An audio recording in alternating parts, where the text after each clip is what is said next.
थोड़ा सा जोड़ लगानी है कि ताकि जो इसका भुट्टा है वो अंदर तक पक जाए और हीट अंदर तक जाए।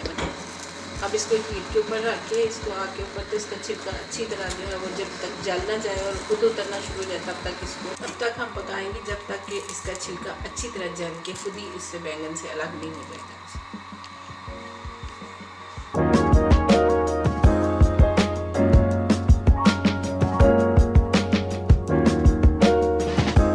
इसको बार बार घुमाते रहें ताकि एक ही तरफ से जल ना जाए, बार बार इसको घुमाते रहें।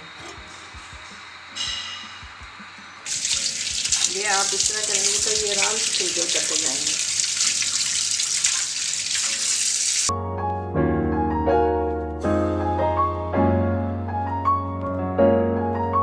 इनको अच्छे तरीके से चॉप कर लें, बस आराम से हो रहे हैं, कोई इतना ज़्यादा जोर लगाने की ज़रूरत नहीं है। चलिए ये आधे मैंने चॉप कर लिए हैं। ये सालन है, इसका हम थोड़ा सा बनाएंगे और ये हम दही में इसका रायता तैयार करेंगे।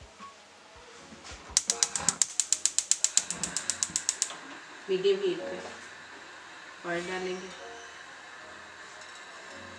3 to 4 टेबल स्पून, बहुत ज़्यादा ऑयल नहीं डाला मैंने, 3 to 4 टेबल स्पून मैंने ऑयल डाला है। 2 दरमियानी प्याज चॉप काटी थी बस मिल जाएगी और हल्का सा इसको लाइट ब्राउन करेंगे।